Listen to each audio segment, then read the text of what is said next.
আসসালামু আলাইকুম ওয়া রাহমাতুল্লাহি ওয়া বারাকাতুহু। আজকে আমাদের আলোচ্য সাবজেক্ট হলো mind case taking. Mind case taking এর আজকের আহ, বিষয়বস্তু হলো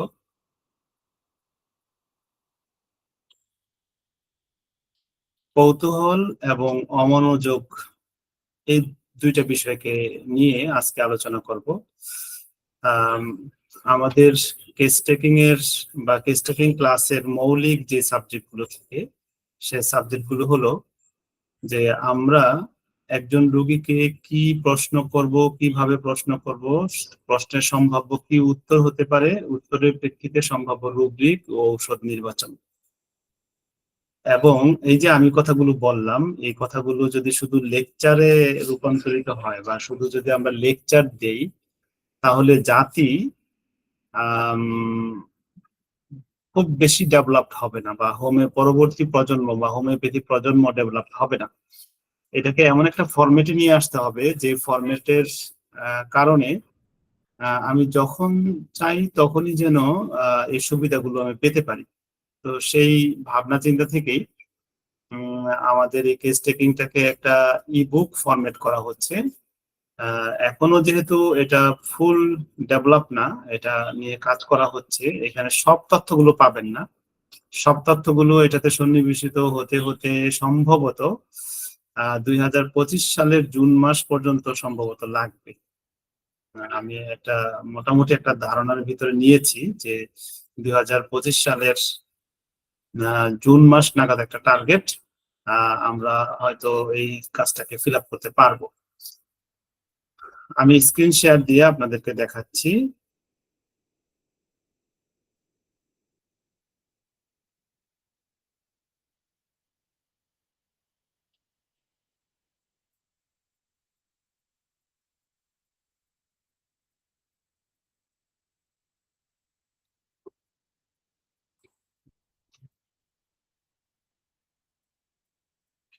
প্রথমেই আপনারা আমাদের ওয়েবসাইটে যাবেন hdhomeo.com। ওয়েবসাইটের হোম পেজেই পাবেন কেস টেকিং ও ঔষধ নির্বাচন। তো এই কেস টেকিং ও ঔষধ নির্বাচনের যে লেখাটা আছে, এই লেখাটার মধ্যে ক্লিক করবেন। ক্লিক করলে একটা ই বুক চলে আসবে আপনার চোখের সামনে। এখানে অনেকগুলো বিষয় নিয়ে কেস টেকিং, যেমন অর্গাননের আলোকে কেস টেকিং, অর্থাৎ কেস টেকিং সম্পর্কে অর্গাননে কি বলা আছে এই বিষয়টা একটা টপিক। তারপর অভিযোগ বা কমপ্লেইন সংগ্রহ, আহ, এই বিষয়টাও একটা টপিক। তারপর মডালিটি, সাধারণ case taking, investigative case taking. Investigative case taking বলতে আমরা কি বুঝি? যেই বিষয়গুলো পরীক্ষা করে ধরা পড়ে অথবা ডাক্তার নিজের চোখে দেখে ধরতে পারেন, এগুলোকে বলা হয় ইনভেস্টিগেটিভ কেস টেকিং।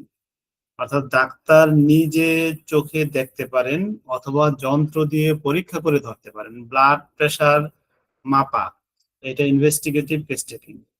তারপর আম, রক্তের গ্লুকোজ মাপা বা ডায়াবেটিস মাপা, ইনভেস্টিগেটিভ কেস টেকিং। আল্ট্রাসাউন্ড পরীক্ষা করে লিভারে ফ্যাট হয়েছে, ফ্যাটি লিভার হয়েছে, ইনভেস্টিগেটিভ কেস টেকিং। আপনার নখে কালো দাগ হয়েছে, এটা ডাক্তার দেখতে পাচ্ছে, ইনভেস্টিগেটিভ কেস টেকিং। তো ইনভেস্টিগেটিভ কেস টেকিং নিয়ে আলাদা টপিক এর মধ্যে থাকবে। মহিলাদের বিশেষ কেস টেকিং, জ্বরের বিশেষ কেস টেকিং, ইতিহাস সম্বলিত কেস টেকিং, মানসিক রোগের কেস টেকিং, রোগ ভিত্তিক কেস টেকিং। এই প্রত্যেকটা বিষয়কে সমৃদ্ধ করা হবে। এখন যদি আপনারা ঢোকেন, সবগুলো বিষয় হয়তো সমৃদ্ধ কিছু পাচ্ছেন না, কারণ এটা ম্যাকিং করা হচ্ছে। তো আমরা আজকের টপিকসটা কোথায় পাবো? আজকের সাবজেক্টটা যেহেতু মানসিক সাবজেক্ট, এই জন্য মানসিক রোগের কেস টেকিং এটাতে ক্লিক করবো। এটাতে ক্লিক করে আজকের সাবজেক্ট হলো কৌতূহল ও অবহেলা। এইখানে এটার যে যোগ চিহ্নটা আছে, এই যোগ চিহ্নের উপরে ক্লিক করব। ক্লিক করে আমরা এই টপিক গুলো পেয়ে যাব, এখানে রুব্রিক গুলো পেয়ে যাব। আমরা এই রুব্রিক গুলোর সাথে, যেমন কৌতূহল ও কিউরিসিটি, এইখানে একটা বাটন করে দিব আমরা পরবর্তীতে, এটা নিয়ে কাজ চলতেছে। জাস্ট এই বাটনে ক্লিক করবেন। ক্লিক করার পর এই রুব্রিকের এগেইনস্টে যে ঔষধগুলো আছে সেগুলো আপনারা দেখতে পারবেন। হ্যাঁ, অর্থাৎ মানে একসাথে আপনি এখান থেকে পড়তে পারবেন, লার্নিং নিতে পারবেন, আবার মেডিসিন গুলো দেখতে পারবেন। এটাকে আমরা এইভাবেই সাজাচ্ছি। তো ভূমিকার আলোচনা মোটামুটি শেষ, এখন ক্লাস। আজকের সাবজেক্ট যেহেতু কৌতূহল ও অবহেলা, আম, এইটাকে মাইন্ডের যে আমার নোট, পার্সোনাল যে নোট, সেই নোট থেকে একটু দেখাই।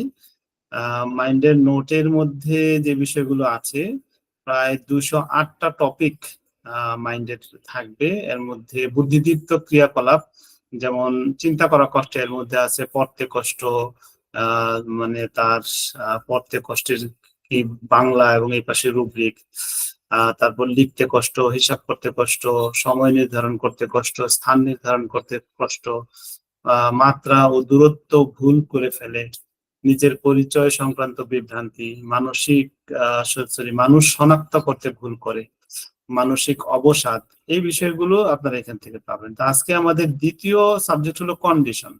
কন্ডিশনের মধ্যে কি আছে? কৌতূহল, কৌতূহল শূন্যতা, যত্ন, মনোযোগ, অবহেলা ও অমনোযোগ, এই এই কয়েকটা সাবজেক্ট নিয়ে আজকে আমরা আলোচনা করব।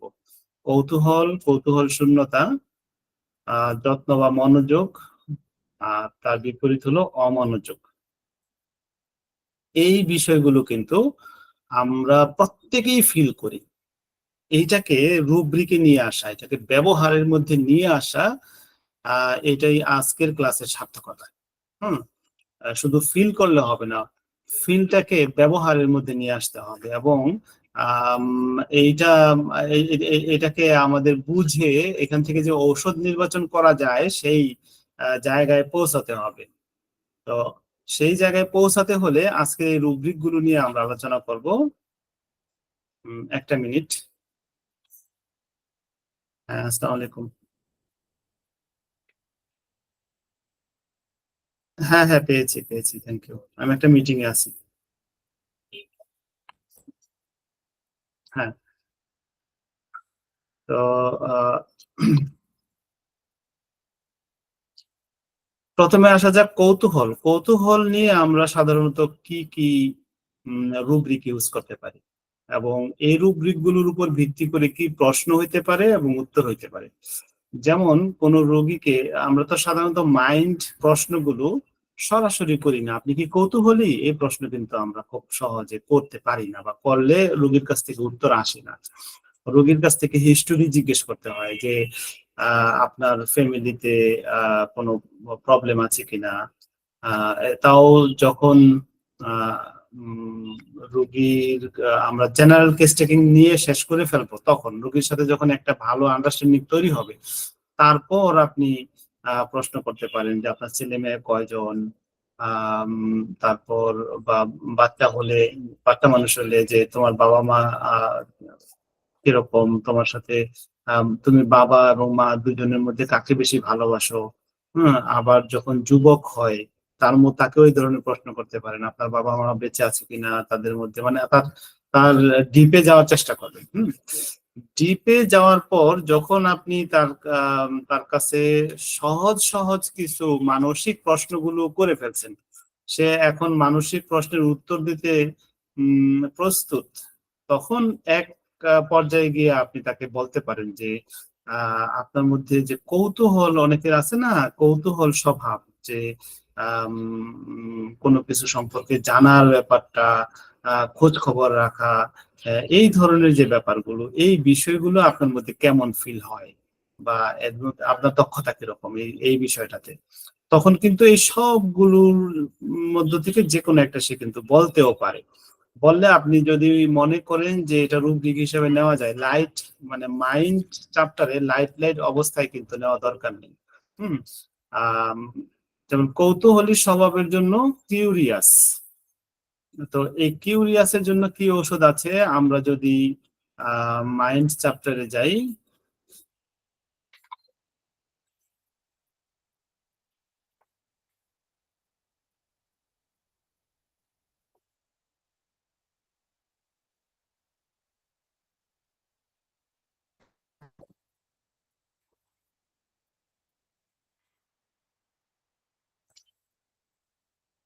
কিউরিয়াসের বা এটাকে কমপ্লিট রেপার্টরিতে ইনকুইজিটিভ হিসেবে দেওয়া হয়েছে।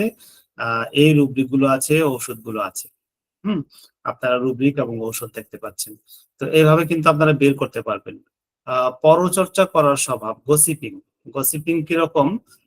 ধরুন দুইজন ডাক্তার একসাথে যদি বসে, তাহলে ওই ডাক্তার আলম হোসেনি কি করে, হ্যাঁ, আবার ডাক্তার নাসির উদ্দিন কি করে, ডাক্তার মানে অন্যের দোষ ত্রুটি নিয়ে তাদের আলোচনা করার ব্যাপারটা যদি যার মধ্যে থাকে, হুম এটাকে বলা হয় গসিপিং, অর্থাৎ পরচর্চা। এই পরচর্চা করার যে একটা ব্যাপার, এই ব্যাপারটা যদি তার মধ্যে খুব ব্যাপক ভাবে থাকে, হুম তাহলে আমরা গসিপিং রুব্রিকটাকে নিতে পারি। অবিবেচকের মতো ধারণা করে, অবিবেচকের মতো ধারণা করে কিরকম? কোন একটা মানুষ সম্পর্কে শুধু শুধু ধারণা করে কথা বলে যে এ লোকটা মনে হয় খারাপ, এই লোকটা এমন করতেছে, এই অল্প সময়ে সে এত টাকা কোত্থেকে পাইলো, নিশ্চয়ই কোন একটা খারাপ কিছু করছে। হুম আম, তারপর মানে আহ একটা মানুষকে ধারণা করে কথা বলা। এবং একেবারে দুঃখের বিষয় হলো, পবিত্র কোরআন শরীফে এই গসিপিং এর ব্যাপারে জাহান্নামের শাস্তির ব্যাপারটা বলা আছে, যে যারা পরচর্চা করে তারা জাহান্নামে যাবে। তারপরে অবিবেচকের মতো অন্যকে ধারণা করে কথা বললে তারা জাহান্নামে যাবে।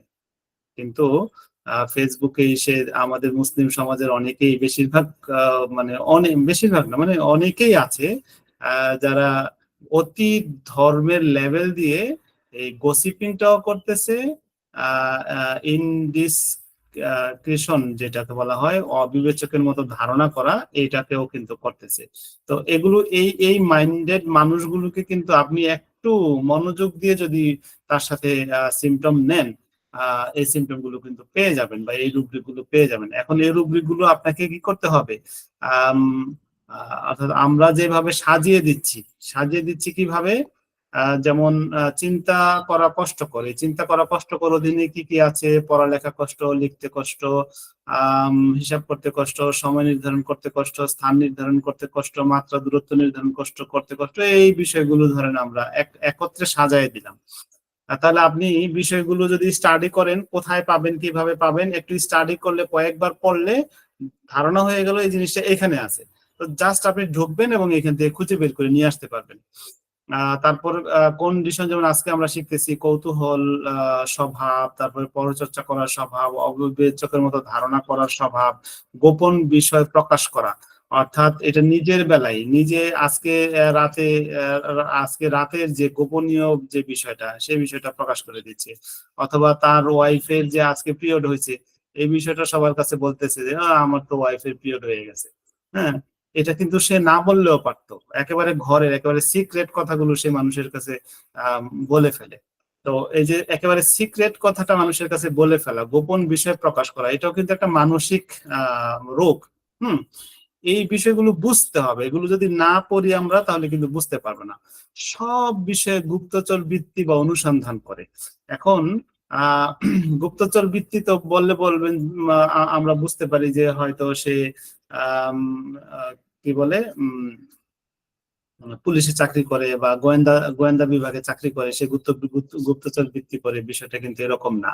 আপনি আপনার ঘরের একটা পার্সন থাকতে পারে এরকম, যে প্রত্যেকের মানে ছোটখাটো বিষয়গুলো তার জানতে হবে।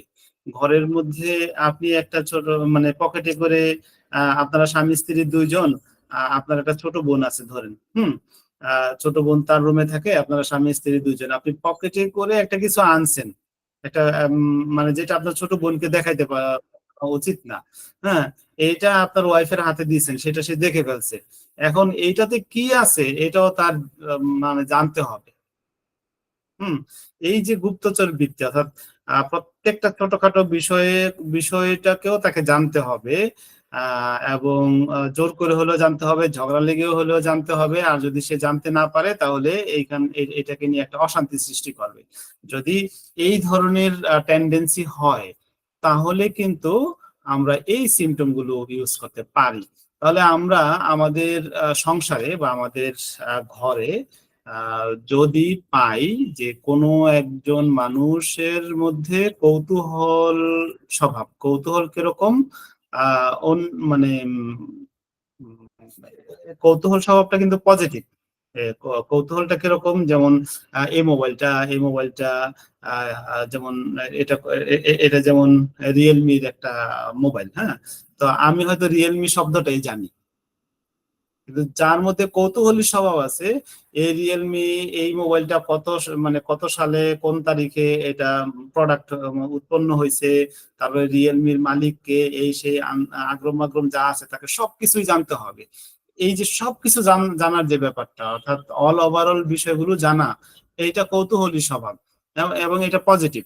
কিন্তু নেগেটিভ হলো গুপ্তচর বৃত্তি করা, হ্যাঁ, স্পাইং এভরিথিং, স্পাইং, এটাও কিন্তু কৌতূহল, হ্যাঁ, অর্থাৎ কিউরিয়াস, এটাও কৌতূহল কিন্তু এটা পজিটিভ। আর স্পাইং এভরিথিং হলো সব ব্যাপারে গোয়েন্দাগিরি করতে হবে তাকে। হুম, গোয়েন্দাগিরি বলতে একটা মানুষ যেটা জানায় স্বেচ্ছায় জানাচ্ছে না, ওই বিষয়টা তার লুকায় লুকায় জানতে হবে, গোয়েন্দাগিরি করতে হবে, এইটা কিন্তু নেগেটিভ। হুম, তো দুইটাই কৌতূহল। আচ্ছা, এই ধরনের মানুষ কিন্তু আমাদের সংসারে বা আমাদের ঘরে থাকতে পারে। পরচর্চা করার স্বভাব, এটা তো অহরহ আছে। গসিপিং, অবিবেচকের মতো ধারণা করা, অর্থাৎ ধারণা করে কথা বলে, হ্যাঁ, অর্থাৎ অন্যের সম্পর্কে দেখা গেল যে সে মানে আসলে ঘটে নাই, কিন্তু সে নিজে থেকে একটা ধারণা করে ওই ঘটনাটা বলে ফেলবে বা বলবে। এই যে ধারণা করা, এটা একটা মারাত্মক মানে রোগ এবং মারাত্মক মানসিক প্রবলেম। এবং এই যে ধারণা করে কারো ব্যাপারে একটা ধারণা নিয়ে নেওয়া, হ্যাঁ, ইনডিসক্রেশন, যেই যে স্টেজটা একটা মানুষের, এইটা কিন্তু একটা ফ্যামিলিতে ঝগড়া হওয়ার জন্য, একটা মানুষকে মানে একটা মানুষকে খারাপ মানুষ হিসেবে বিবেচনা করার জন্য এটুকুই যথেষ্ট যে সে অন্যের সম্পর্কে ধারণা করে কথা বলে।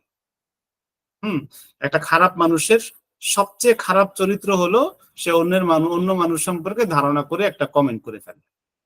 হুম, তো এই ধরনের আমাদের পরিবারে কিন্তু এই ধরনের মানুষ আছে। গোপন বিষয় প্রকাশ করার ব্যাপারটা, এটা হলো একটা নির্লজ্জ মানুষ। ঘরের গোপন কথা, দেখা গেল যে আম, আহ, তার ফ্যামিলিতে একটা কথা হয়েছে যে ফ্যামিলির একেবারে ফ্যামিলি পার্সোনাল যে বিষয়গুলো যেটা বলার দরকার নেই, সেটাই বলে দিল, হ্যাঁ, তার ওয়াইফের কথা বলে দিল। সে আজকে রাতে কি করছে সেই বিষয়টা সে বলে দিল মানুষের কাছে, হ্যাঁ, অর্থাৎ তার এই পার্সোনালিটি, হ্যাঁ, একটা ভদ্রলোক কিন্তু এই কথাগুলো বলবে না। হুম, কিন্তু তার এই পার্সোনালিটি থেকে আপনি বুঝতে পারলেন যে তার মধ্যে কি সমস্যা আছে, হ্যাঁ, এবং সে এই মেন্টাল স্টেটের অধীনে আছে। তা আমরা এই কৌতূহলের এই 5টা রুব্রিক থেকে রুগীকে কি প্রশ্ন করা উচিত এবং তার কাছ থেকে উত্তর আসলে আমরা কি পাবো, এই বিষয়টা কিন্তু আমরা এখান থেকে নির্ধারণ করতে পারি। তো এগুলো তো গেল কৌতূহল। কৌতূহলের বিপরীত কি? কৌতূহল শূন্যতা। তো কৌতূহল শূন্যতার ব্যাপারে কি কি কি রুব্রিক হইতে পারে? এনভি। এনভি মানে হলো মানসিক ক্লান্তি, অর্থাৎ সে চিন্তাই করতে পারে না মানসিক ভাবে। অর্থাৎ একটা মানুষ যার মধ্যে কৌতূহল আছে তার মধ্যে তো যথেষ্ট মানসিক এনার্জি আছে, এই জন্য সে তো কৌতূহল, হ্যাঁ, তো তার মধ্যে মানসিক এনার্জি নাই। আর ইনডিফারেন্স, ইনডিফারেন্স মানে হলো অবহেলা। হুম, অবহেলা, অর্থাৎ কোন একটা বিষয়ে তার এত মানে জানাজানি দরকার নেই বা এত কিছু দরকার নেই, সে বিষয়টা নিয়ে একেবারে অবহেলা করে, বিষয়টা নিয়ে সে কোনো কিছু জানতেও চায় না, বুঝতেও চায় না, হ্যাঁ, আম, এই ধরনের ব্যাপারটাকে বলা হয় অবহেলা। হুম, তো এই দুইটা সাবজেক্ট যদি আমরা দেখি যে এখানে 5টা রুব্রিক আর এখানে হলো 2টা রুব্রিক, তাহলে আমরা কৌতূহল বিষয়টা নিয়ে মোটামুটি রুব্রিক গুলো বের করতে পারবো। হ্যাঁ, কিছু কিছু রুব্রিক আছে যার এগেইনস্টে কিন্তু অনেকগুলো সাব রুব্রিক আছে, যেমন আমরা রেপার্টরি থেকে এই রুব্রিকটা বেশি যেটা বের করেছি, এর অধীনে কিন্তু কয়েকটা সাব রুব্রিকও আছে। তো আমার কাছে মনে হয় কৌতূহল বিষয়টা আপনারা ধরতে পারছেন। আমরা যত্ন এবং মনোযোগ এবং অমনোযোগ অবহেলা, অমনোযোগ, এই বিষয়টা আমরা একটু পরে পড়ি। কৌতূহল বিষয়টা নিয়ে আপনাদের সাথে একটু কথা বলি। আপনারা আপনাদের এই বিষয়ে কারো কোনো প্রশ্ন আছে কিনা?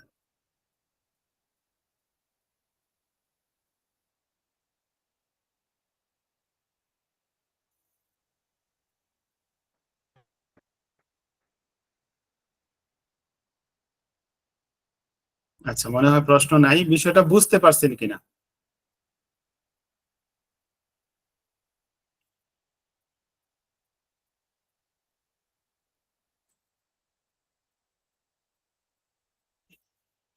আচ্ছা, তাহলে আমরা কিন্তু এই এই জায়গাটাতে, অর্থাৎ এইখানে একটা বাটন নির্ধারণ করে দিব।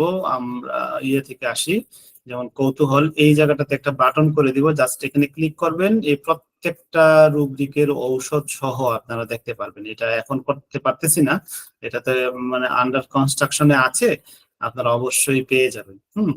আহ এই পর্যন্ত হলো। এবার হলো যত্ন ও মনোযোগ বিষয়টা নিয়ে। হুম আমরা সংসারে আমাদের মায়েরা, আমাদের বোনেরা কিন্তু অনেক যত্ন করে। তারপর বাবারাও কিন্তু যত্ন করে। যত্ন এবং মনোযোগ, যত্ন এবং মনোযোগ দুইটা কিন্তু, আপনার যদি কারো ব্যাপারে মনোযোগ না থাকে আপনি যত্ন করতে পারবেন না। হুম তাহলে এই বিষয়গুলো আমরা কোন কোন রূপ দিক দিয়ে সমাধান করব? এই এই বিষয়গুলো সমাধান করতে হলে আমাদের যে টপিকগুলো দরকার, আহ যেমন হলো এলিমেন্টস ফ্রম কেয়ারস ওয়ারিস।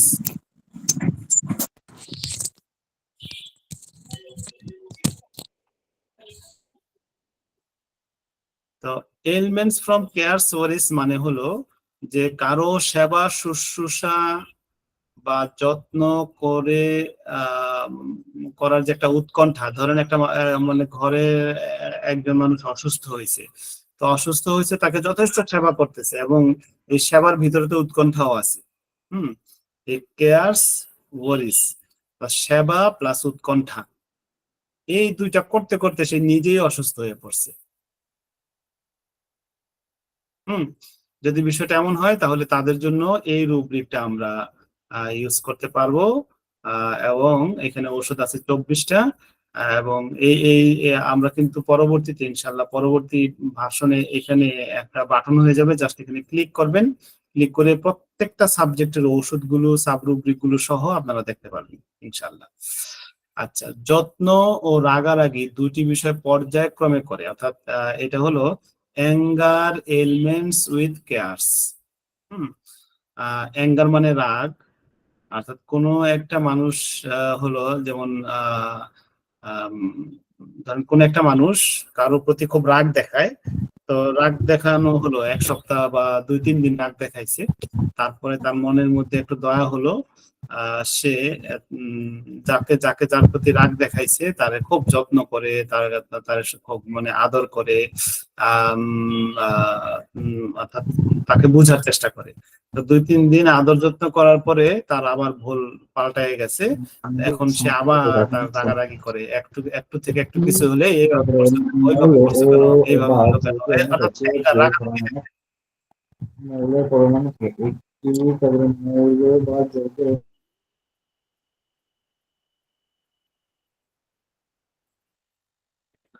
যত্নবান হওয়া, কেয়ারফুলনেস,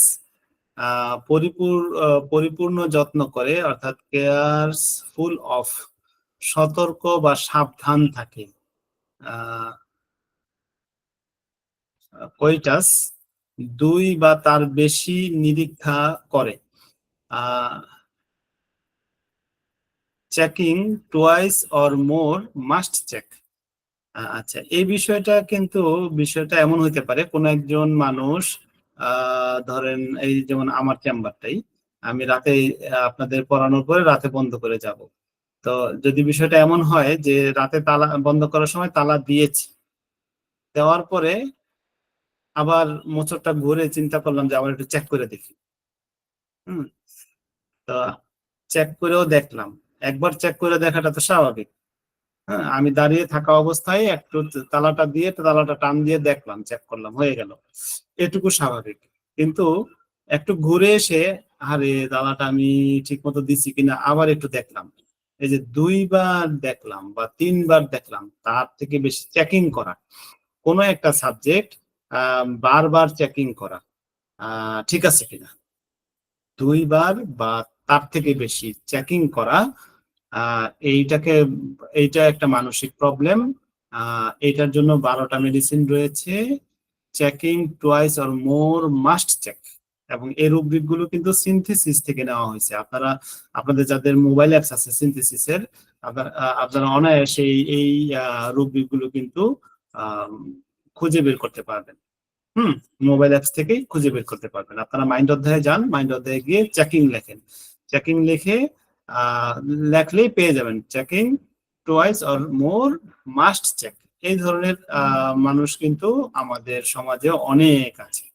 এবং এটা কিন্তু আম, এবং দেখা গেল আপনি একটা লেখা লেখছেন, লেখা লিখে একবার চেক, মানে লেখাটা পুরোটা পড়লেন 1 পৃষ্ঠা, এই 1 পৃষ্ঠা একবার চেক করছেন, আবারও কিন্তু চেক করতে পারেন, এটা কিন্তু স্বাভাবিক। একবার চেক করে দেখলাম, আবার চেক করলাম, এইটুকু কিন্তু স্বাভাবিক।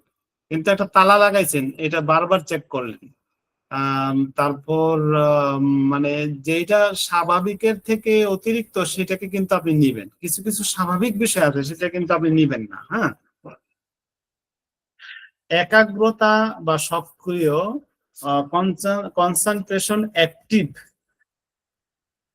কনসেন্ট্রেশন অ্যাক্টিভ মানে কি, ধরুন আমরা কিন্তু যত্ন আর মনোযোগ, মনোযোগের তত্ত্বাবধানে, মনোযোগের ব্যাপারে আছে যে কনসেন্ট্রেশন অ্যাক্টিভ।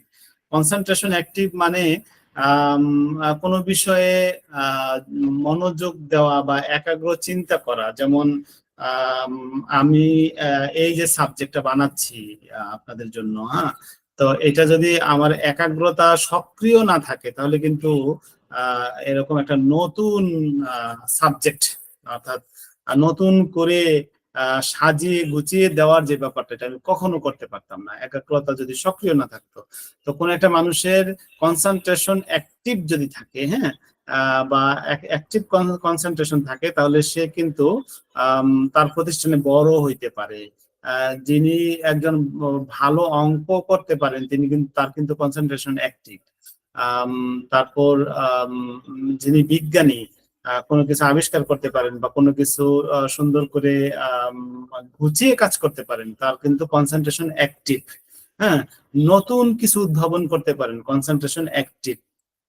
সামান্য বিষয়ে অতি সচেতন, মাইন্ড কনসেন্ট্রেশন অ্যাবাউট ট্রিফল। অর্থাৎ সামান্য বিষয়ে অতি সচেতন কিরকম, যেমন কিছু কিছু বিষয় আমরা আমলেই নেই না, কিন্তু সে এটা আমলে নেয়। এমন কিছু পেশেন্ট আসবে, আপনি আমি পাবো, যে সামান্য সামান্য বিষয়ে অতি সচেতন, অতি আহ, অর্থাৎ ওষুধ খাওয়ার নিয়মটা সে আপনার কাছ থেকে 3বার শুনে নিবে, তারপরেও আবার বাসায় যাওয়ার পরে ফোন দিবে যে আহ ফোন দিয়ে তখন বলবো যে আমি ওই সময় তো ওষুধ খাওয়ার নিয়মটা জানছিলাম, কিন্তু আমি, আপনি তো বলছিলেন 10টা ঝাঁকি দিবেন, তাই না? তো 10টা ঝাঁকি জায়গায় যদি কোনো কারণে 11টা হয়ে যায়, তখন কি করব? হুম, অর্থাৎ এমন প্রশ্ন করবে যেটা ধরেন মানে সামান্য বিষয় নিয়ে সে অতি সচেতন, কারণ সে 10টার জায়গায় 11টা ঝাঁকি দিয়ে ফেলছে, এখন এই 11টা ঝাঁকি দিল কেন, হ্যাঁ, এটা নিয়ে কিন্তু সে এখন আহ সমস্যায় আছে। ডাক্তারকে ফোন দিয়ে দিবে যে 11টা ঝাঁকি দিয়ে দিছে, এখন আমি কি করব, কোনো সমস্যা হবে কিনা। অন্য অনেক মানুষ হলে 11টা নিয়ে, 10টা বলছে, 11টা পড়ে গেছে, আমি কি করবো, স্যারের ফোন দিব না, ফোন দিব না।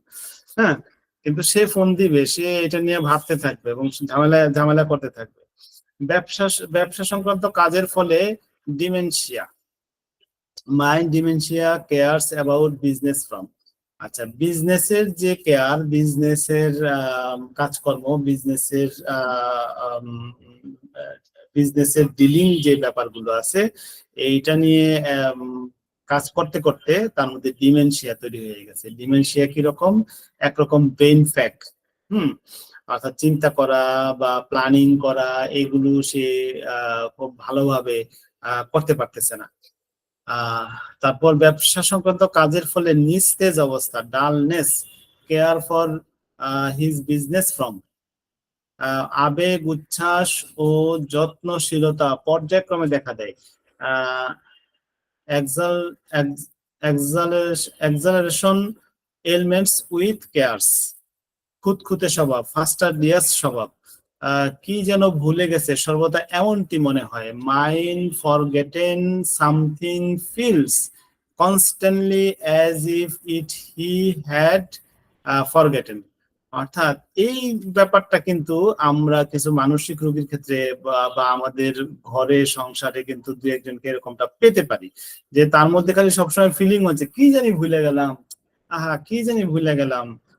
বিশেষ করে ধরুন বাজারে আসলাম আমি 5টা জিনিস কেনার জন্য, মনে মনে ভাবছি 5টা জিনিস কিনবো, 4টা কেনার পর এখন বাজারে শুধু শুধুই ভাবতেছি আরে কি জানি কিনা বাকি আছে, কি জানি কিনা বাকি আছে। হ্যাঁ, আহ 4টা কিনা কিন্তু চলে আসতেছি, তারপরে মনের মধ্যে একটা খুঁতখুঁতে ভাব, যে কি জানি নেই নেই নেই নেই লাগতেছে, চলে আসতেছি মনে করছি যে সব কিনা হয়ে গেছে, তারপরে একটা খুঁতখুঁতে ভাব।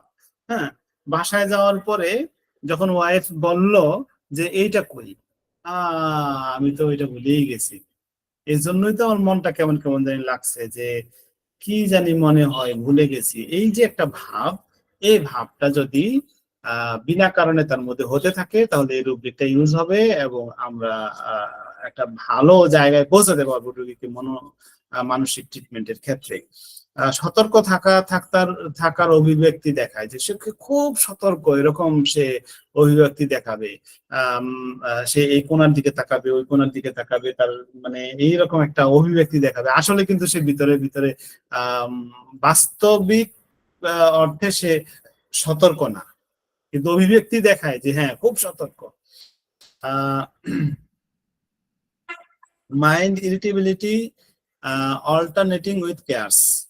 অল্টারনেটিং উইথ কেয়ারস মানে তো বুঝতেই পারতেছেন, কোন একটা মানুষ বিশেষ করে আমাদের ঘরের মা বোনেরা এমন একজন আচরণ যদি হয় যে সে খুব যত্ন করতেছে, কয়েকদিন পরে এখন যত্ন করে না, খালি খিটখিটে, এই এরকম করলা কেন, মানে মানে তার ভাষাটা হয় এরকম, হুম, এরকম করলা কেন, এটা হইলো কেন, ওইভাবে হইলো কেন।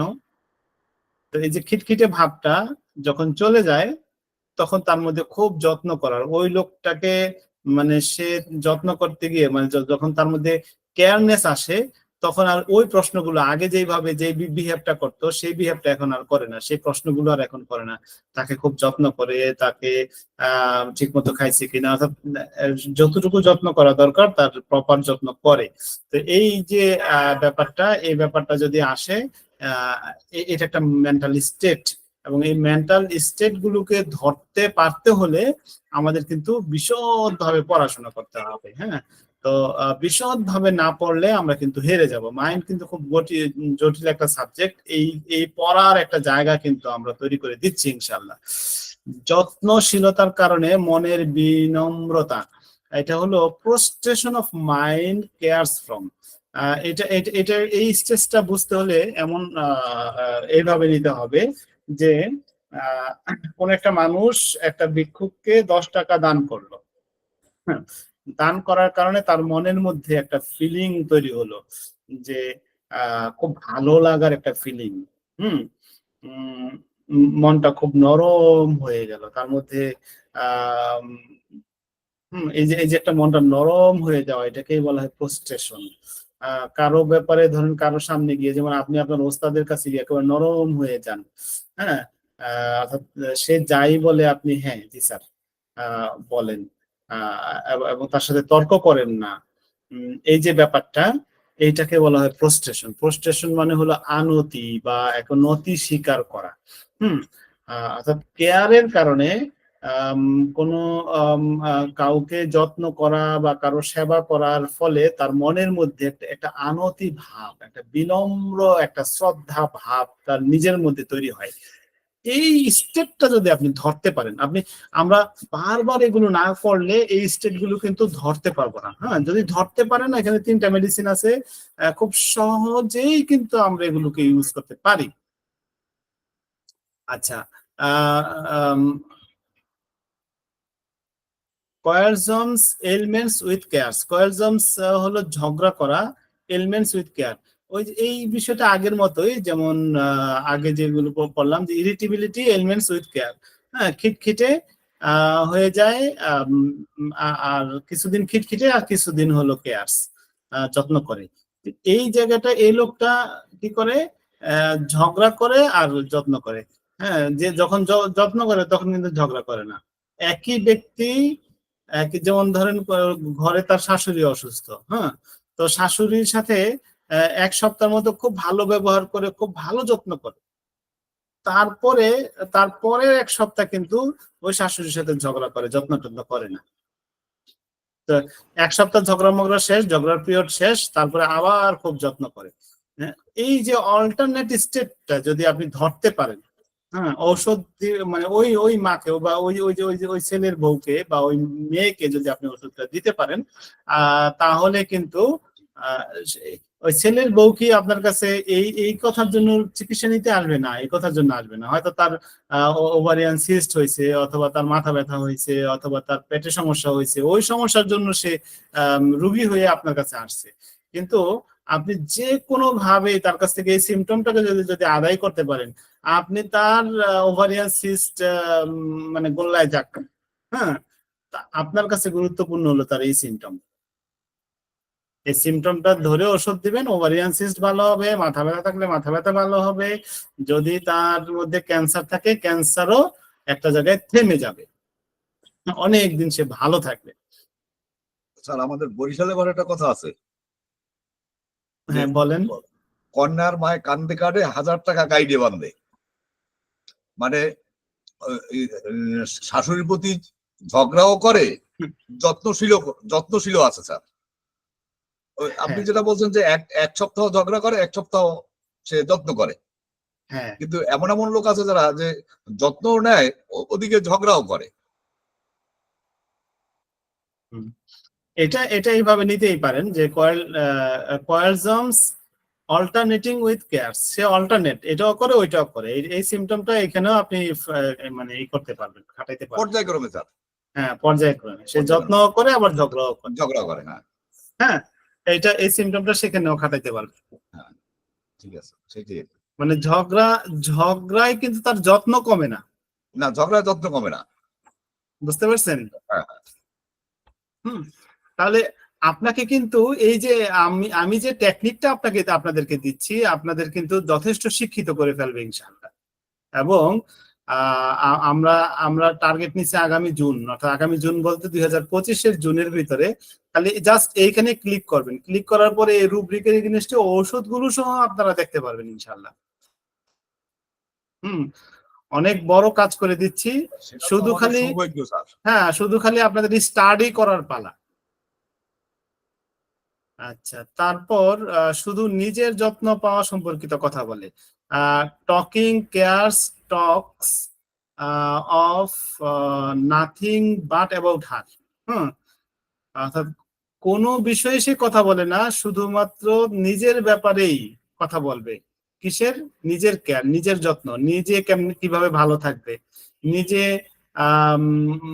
অর্থাৎ নিজের এখানে হার যেহেতু বলছে, এটা একজন মহিলা মানুষ, তার কসমেটিক্স লাগবে, জামা কাপড় লাগবে, তারপর নিজে কিভাবে ভালো থাকবে, আমার এই বাসাটা ভালো লাগে না, এই বিছানাটা ভালো লাগে না, এই বিছানার চাদরটা হবে না, আমাকে আরো বেশি লাক্সারিয়াস লাইফ দিতে হবে। অর্থাৎ নিজের ব্যাপারটা নিয়েই সে সবসময় ভাবে, নিজের যত্ন নিয়েই সে ভাবে, অন্য কারো ব্যাপারটা নিয়ে সে কখনো ভাবে না। এটা যদি একটা মানুষের মেন্টাল স্টেট হয়, তার শরীরে ক্যান্সার হলেও এরূপ দিক ধরে আপনি ওষুধ দিবেন। তার যদি ওভারিতে সিস্ট হয়, এর রুব্রিক ধরে ওষুধ দিবেন। এটার নামই হোমিওপ্যাথি। এবং যারা এগুলো পারবে না, সে হোমিওপ্যাথি কলেজের প্রিন্সিপাল হলেও সে শেষ পর্যন্ত মানে একক ঔষধ দিয়ে চিকিৎসা করার যে প্র্যাকটিস, হোমিওপ্যাথি যে বিউটি, সেটা সে ধরে রাখতে পারবে না। আচ্ছা, চিন্তাকর্ষক থট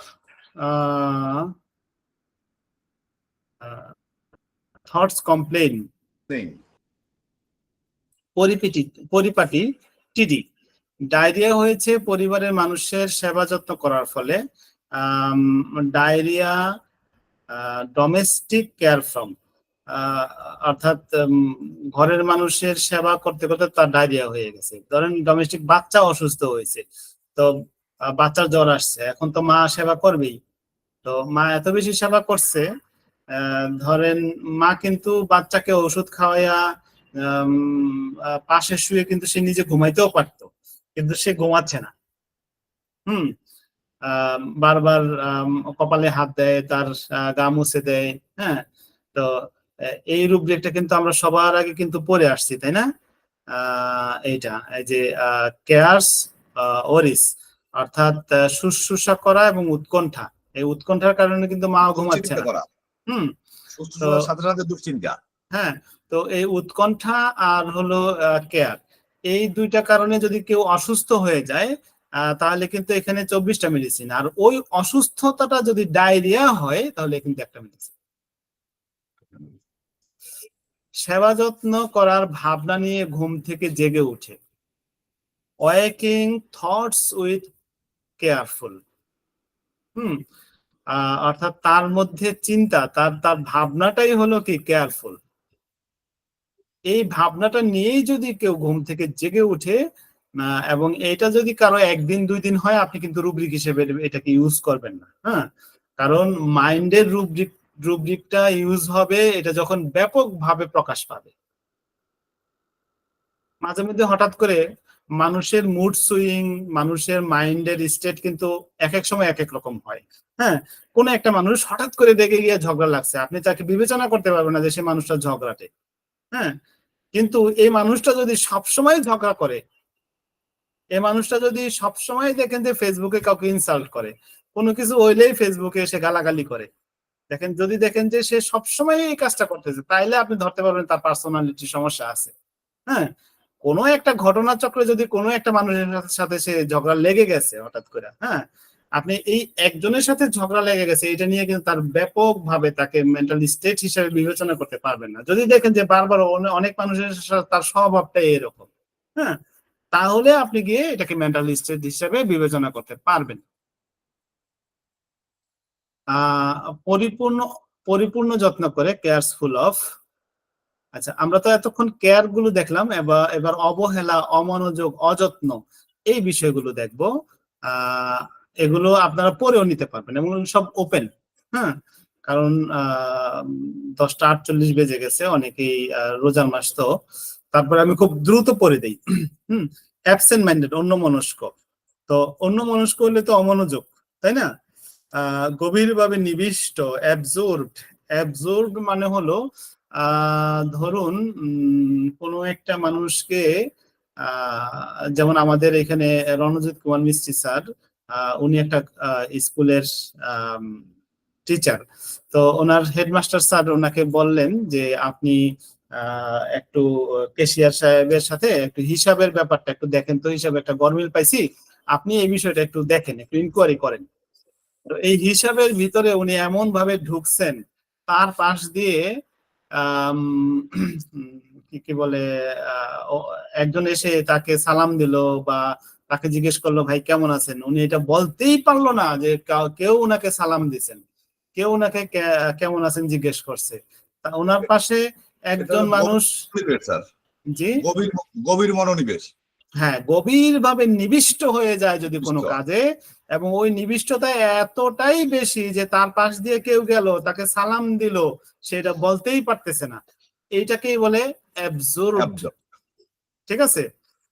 আচ্ছা, অ্যাবস্ট্রাকশন অফ মাইন্ড, অন্যমনস্ক অবস্থা। তারপর কেয়ারফ্রি। কেয়ারফ্রি মানে হলো যত্নহীন, অর্থাৎ কোনো বিষয়ে সে কেয়ারলেস, মানে কেয়ারফ্রি আর কেয়ারলেস একই কথা। Concentration difficult. কনসেন্ট্রেশন ডিফিকাল্ট মানে হলো মানে কোনো বিষয়ে মনোযোগ দিতে ডিফিকাল্ট। যেমন যেটা বললাম যে আমাদের রণজিৎ কুমার মিস্ত্রি স্যার যদি হিসাব করতে বসছেন, হিসাব করতে বইসা, মানে এটা তো হিসাব একটা মনোযোগের একটা ব্যাপার, তাই না? তো 3টা সংখ্যা উনি যোগ করছেন, যে স্কুলের বাজেটের মধ্যে একটা জিনিস কিনা হয়েছে 220 টাকা দিয়ে, আরেকটা বিষয় 530 টাকা, আরেকটা কিনা হয়েছে 310 টাকা। এই এই দুইটা যোগ করার পরে তৃতীয়টার সময়ে আগের দুইটা ভুলে গেছে। অর্থাৎ কনসেন্ট্রেশনটা মানে আগের দুইটা আপনারই থেকে আবার নতুন করে কনসেন্ট্রেশন দিতে হচ্ছে। এই যে কনসেন্ট্রেশন ডিফিকাল্ট হওয়ার কারণে আপনি তিনটা সাবজেক্টকে একসাথে যোগে আনতে পারতেছেন না। হ্যাঁ, তো এইটাকে বলা হয় কনসেন্ট্রেশন ডিফিকাল্ট। অন্য মনস্ক অবস্থা, মনে হয় যেন স্বপ্নে আছে। Confusion of mind, dream as if in a. কোন একটা মানুষের মনের মধ্যে যদি কনফিউশন তৈরি হয়, হ্যাঁ, অর্থাৎ মনে হচ্ছে যেন সে স্বপ্নে আছে। স্বপ্নে কি হয়? স্বপ্নে হয় যে সে যেমন আমি ঘুমাচ্ছি আমার ঘরে, কিন্তু স্বপ্নে রণজিৎ কুমার মিস্ত্রির সাথে আমি উঠান বৈঠক করতেছি। তাহলে এটা কি হলো? আমি বাস্তবে ঘরে, কিন্তু স্বপ্নে আমি ওনার দেউলবাড়ি দোবরাতে আছি। তাহলে কি হলো? কনফিউশন। আমি এখন কি ঘরেই আছি না দেউলবাড়িতে আছি? এটা কনফিউশন অফ মাইন্ড হয়ে গেল।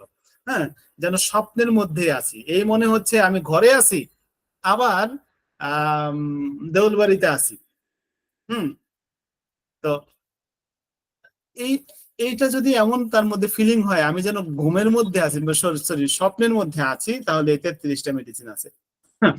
এগুলো আমরা যত বেশি বেশি করে পড়বো, তত বেশি বেশি করে কিন্তু আমরা রোগীর জন্য সঠিক ওষুধ নির্বাচন করতে পারবো।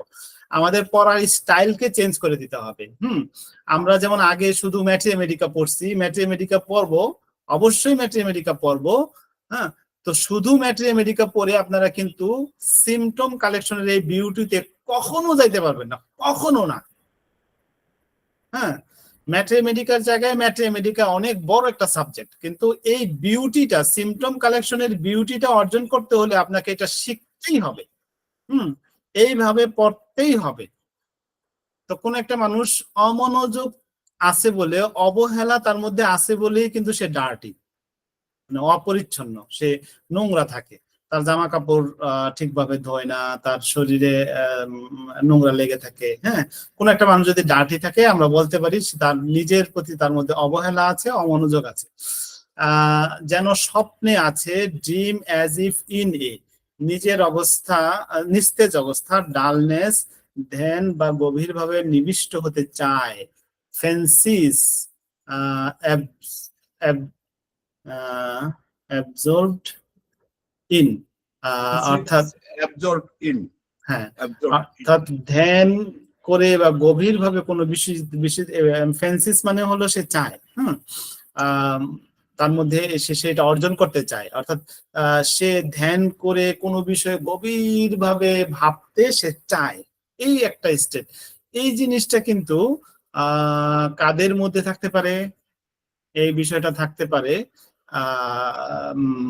যারা দেখবেন যে মাজারে পড়ে আছে, যেমন সে ডার্টি, অপরিচ্ছন্ন, প্লাস এই দুইটা সিমটম কিন্তু তার মধ্যে আপনি নিতে পারেন। মাজারে পড়ে আছে, সে গভীরভাবে অ্যাবজর্ব হয়ে থাকতে চায়, ফ্যান্সিস হয়ে থাকতে চায়। হ্যাঁ, সে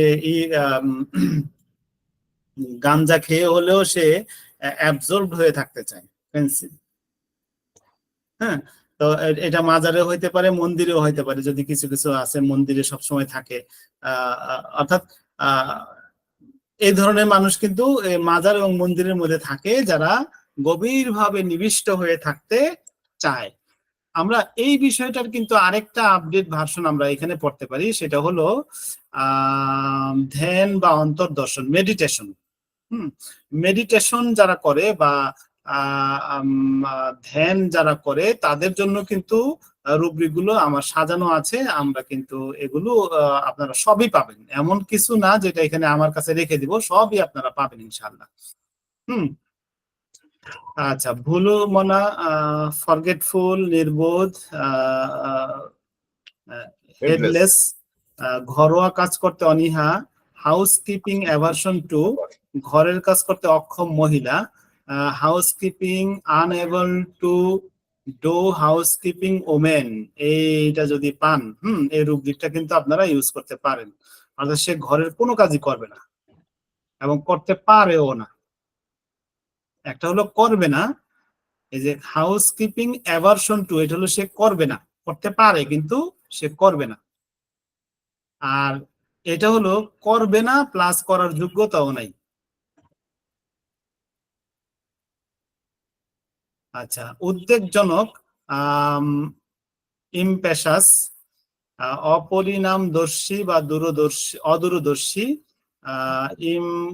ইমপ্রভিডেন্ট, বেপরোয়া কাজ করার প্রতি প্রবল আগ্রহ, impulse, morbid, riskless things, impelled to do. অর্থাৎ সে এমন কাজ করে যে এটার যে কি ফলাফল হইতে পারে, মানে এইগুলো না ভাই বেপরোয়া কাজ করতে থাকে, এবং এই বেপরোয়া কাজের প্রতি তার প্রচন্ড আগ্রহ।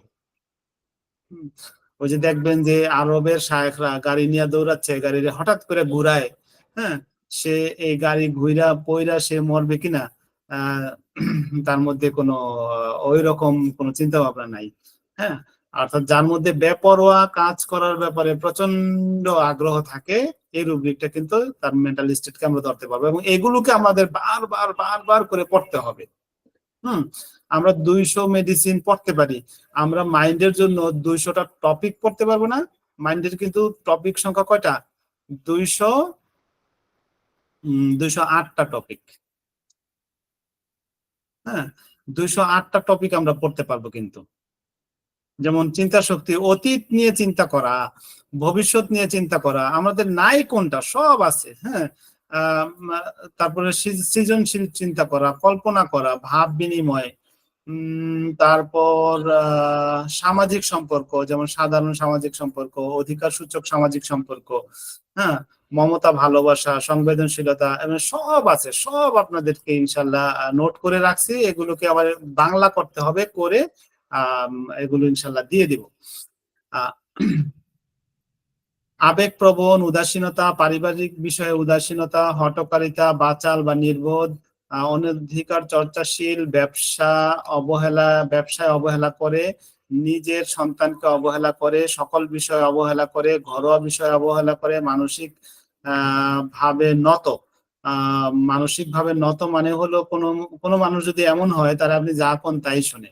প্রস্ট্রেশন অফ মাইন্ড, হ্যাঁ, মানসিক ভাবে নত, অর্থাৎ তাকে আপনি সবই বুঝাইতে পারেন, সবের মধ্যে সে জি হুজুর করে। দ্রুত ও সহজেই অভিনয় করতে পারে, মাইন্ড কুইক টু অ্যাক্ট। হ্যাঁ, খুব দ্রুত, অর্থাৎ সে ভুল পাল্টায় ফেলতে পারে, অর্থাৎ অভিনয় করে ফেলতে পারে। চোখের পানির সাথে সাথে নিয়ে এসে আপনাকে এমন একটা আবেগ ঘন পরিবেশ সৃষ্টি, সে দোষ করছে কিন্তু আপনি তার দোষ ধরতেই পারবেন না, কারণ সে চোখের পানি আইনা কাইন্দা দিছে। সহজেই অভিনয় করতে পারে। পরিণতি বিবেচনা না করে কাজ করা, র্যাশ। গোপনীয়তা প্রকাশ করে, রিভেলিং সিক্রেট। অনুভূতি প্রবণ হতে চায়, কিছু সময়ের জন্য চেতনা হারিয়েছে, অনুভূতি এখানে এমন কথাটা থাকতো, কিছু সময়ের জন্য সে চেতনা হারিয়েছে, অর্থাৎ মনে হয় যেন আমি 5 মিনিট কি ঘটছে আমার মনে নেই, বিষয়টা হয়েছে এরকম। অচৈতন্য হলো স্টাফিফ্যাকশন, ভাবনা চিন্তার বিষয় পরিবর্তন হতে থাকে।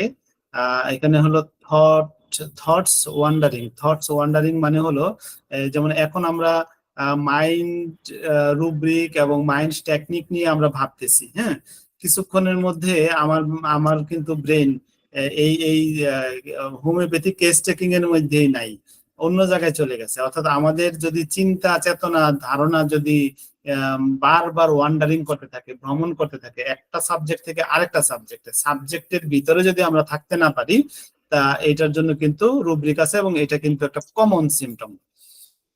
অজ্ঞান হওয়া, কিছুই লক্ষ্য করে না, অপরিপাটি, অভিব্যক্তি, অনুপস্থিত, এক্সপ্রেশন অ্যাবসেন্ট। অভিব্যক্তি কিরকম? আমাদের রণজিৎ কুমার স্যার, উনি টিচার হিসাবে অনেক স্টুডেন্ট কিন্তু এমন হয় যে সে সে পড়তেছে, তার আপনি পড়াচ্ছেন, হ্যাঁ, পড়ালে তো সে মাথা ঝাঁকাবে, এই করবে, তার মধ্যে অভিব্যক্তিটা পাচ্ছেন না, সে পড়া বুঝতেছে কি বুঝতেছে না। এই যে একটা অভিব্যক্তি, তার মাথা ঝাঁকানো, তার আপনার প্রতি মনোযোগ, টিচারের প্রতি মনোযোগ, এই সবকিছু কিন্তু একটা টিচার দেখলে বুঝতে পারে যে সে কতটুকু মনোযোগ আছে। এই মনোযোগটাই মানে হলো এক্সপ্রেশন। তার এই এক্সপ্রেশনটা দেখে যদি বোঝা যায় যে সে সে এখানে নেই, হ্যাঁ, সে কোথায় আছে, ওই রাতে একটা মুভি দেখছে, সে মুভি নিয়ে, মুভির কল্পনা নিয়ে সে ভাবতেছে। এদিকে স্যারে টিচারে ক্লাস করাচ্ছে, সে কিন্তু টিচারের সাথে তার এক্সপ্রেশন নাই, এক্সপ্রেশন আছে, সে ওই কিছুক্ষণ পরে ক্লাসের পরে তার বান্ধবীকে নিয়ে বেড়াতে যাবে, সেই বান্ধবীর চিন্তায় সে ওইখানে ডুবে আছে, হ্যাঁ, ওইটা নিয়ে সে মনে মনে হাসে। এক্সপ্রেশন অ্যাবসেন্ট, এটা হলো expression absent. Expression confused, expression vacant. Vacant মানে হলো অভিব্যক্তি শূন্য, অর্থাৎ অনেক পেশেন্টের কথা বলবে যে আমি যদি তাকে ডাকি সে আমার দিকে তাকায় না, সে নিজের মতো খেলে। এইটা এরকম হবে নাকি, অভিব্যক্তি অনুপস্থিত, ফেস এক্সপ্রেশন অ্যাবসেন্ট, মানে ওই যে কথাটা আছে, face is the index of mind. একটা মানুষের মুখ দেখলেই বলা যায় যে ও কোথায় আছে, কোন অবস্থায় আছে। এখানে এক্সপ্রেশন অ্যাবসেন্ট আপনার ক্লাসের স্টুডেন্টরাই হইতে পারে, হ্যাঁ হ্যাঁ, এই ক্লাসের স্টুডেন্টরাই, যে ওর মানসিক অবস্থা কোথায় আছে, ও পড়াশোনার ভিতরে আছে। এক্সপ্রেশন ভ্যাকেন্ট হলো এইটা রোগ, হ্যাঁ, মূলত এইটা রোগ। অর্থাৎ অনেক চিলড্রেন আপনি পাবেন যার বাবা মারা বলবে যে সে নিজের মতো করে খেলাধুলা করতেছে, তাকে যদি আমি ডাকি বাবা শোনো, সে কিন্তু আমার দিকে তাকায় না। বুঝতে পারছেন? এইটা হলো এক্সপ্রেশন ভ্যাকেন্ট, শূন্য। তো ঠিক আছে, আজকে এই পর্যন্তই। ইনশাল্লাহ আবার ঈদের পরে ক্লাস হবে। আপনারা যারা আমাদের ডিএইচএমএস কোর্সের অনলাইন টিউশনে আছেন, আজকে থেকে ক্লাস বন্ধ হয়ে গেল ঈদের জন্য। আগামী 21 তারিখ থেকে আবার রেগুলার ক্লাস হবে ইনশাআল্লাহ। 20 তারিখ পর্যন্ত বন্ধ। সবাই ঈদের জন্য ভালো, আপনাদের ঈদের ছুটিটা ভালো কাটুক, সবাই ভালো থাকবেন, সুস্থ থাকবেন, এই আশাবাদ শেষ করছি। আসসালামু আলাইকুম ওয়া রাহমাতুল্লাহি ওয়া বারাকাতুহু। আমাদের জন্য দোয়া করবেন স্যার। অবশ্যই দোয়া করি।